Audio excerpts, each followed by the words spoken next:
আমাকে কারা খুব বেশি ভালোবাসে, আর কেউ ভিডিও করার দরকার নেই, এগুলো তো ফেসবুকে দেওয়ার দরকার নেই। আছে কিছু ছোট ভাই ব্রাদার আছে, ওরা পছন্দ করে, আমি এটা অনুভব করেছি যে তার খুব পছন্দ করে। আর কিছু আছে শুধু ছবি তোলার জন্য পছন্দ করে, ওগুলো আমি পছন্দ করি না। একটু দোয়া সালাম হবে, আমার জন্য দোয়া করবে, আমি যদি দোয়া করবো। আমাকে যারা একদম মন থেকে ভালোবাসে, সবাই মিথ্যা মিথ্যা তোলার দরকার নেই, অনেকে চেনে না, আমাকে বাদ দেন। সবাইকে চিনবে জরুরি না, হাত নামাও। তোমাদের মধ্যে আমি তোমাদের একটা পরামর্শ দিয়ে চলে যাবো ভাই, আল্লাহ যদি বাঁচার। আমি গত বছর ওই যে রবিন আমাকে দাওয়াত করেছিল, তো যেহেতু সেই দাওয়াত করছে, আমি ভাবছি গত বছর যেখানে গেছি আজকে হয়তো ওখানে একই এলাকা, সব রাস্তাঘাট একরকম লাগে, তো অনেকদিন পরে পরে আসি। পরে দেখলাম যে না, আজকে ঘর বাড়িগুলো একটু অন্যরকম, ওই জায়গা না। পরে বললো যে না জামশেদ ভাই, এটা ওই জায়গা না, পাশে এটা আরেক জায়গা।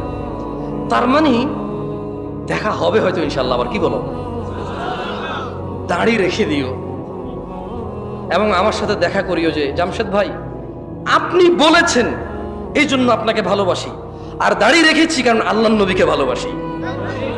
ঠিক আছে?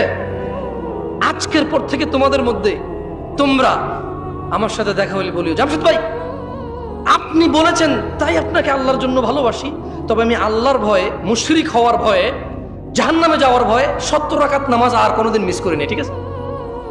একটা ছোট্ট হাদিস বলে বক্তব্য শেষ করবো। আল্লাহ নবী বলছে, মান আহাব্বা সুন্নতি, যে আমি মুহাম্মদের সুন্নত ভালোবাসে, ফাহুয়া আহাব্বানি, সে আমি মুহাম্মদকে ভালোবাসে।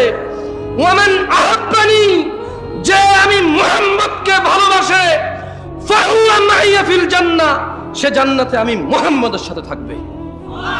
সাল্লাল্লাহু আলাইহি ওয়াসাল্লাম।